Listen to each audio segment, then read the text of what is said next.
show you, this is what the kale looks like when it's done. Nice and crispy, you hear it. And then we had my daughter, she pulled up one onion out of the garden, so I just did the chives up here. But I'm going to take this all off the trays and I'll show you what I do with it next. Okay, so I've got it all in a bowl now, and all I'm going to do is take it and put it in my jars. And I think I'm going to rehydrate some just to show y'all what it looks like.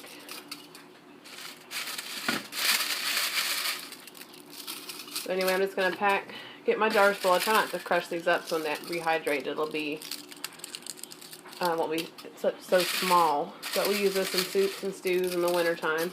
And right now, our garden, we are overrun with kale. All of our greens we are overrun with right now.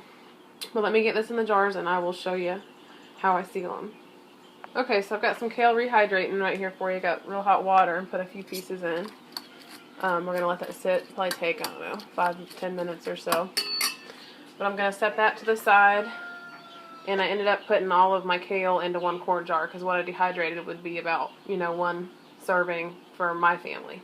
And then the little bit of chives I just added into this jar. And this is what I've gotten from my garden so far this year off my green onions. We've been dehydrating. Anyway, what I do, I get my vacuum sealer, and we have these Food Saver jar sealers. It's an attachment for the vacuum sealer. And you have to buy the hose separate. But all you do is you take and you put your lid on. And you push that down on it.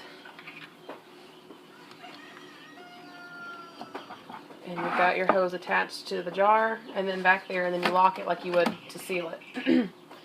And on mine, it has the button canister. So I hit it, and it's going to suck all the air out.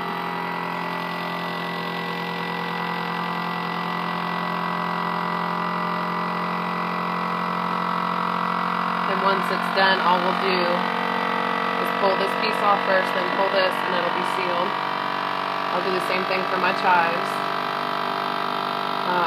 But this is how I store stuff. We do still use some vacuum sealer bags. Here, see if you can hear it. I can do it one-handed. Did you hear it? And then now, you're just going to take your piece off. It's kind of tricky doing this one-handed, but okay. See? Sealed.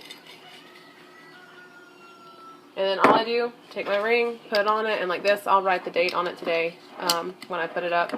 And this goes in our long-term food storage, or for this winter, really. There's that. I'll do the same thing with the chives, and I'll bring you back in just a minute and show you what the kale looks like once it's rehydrated.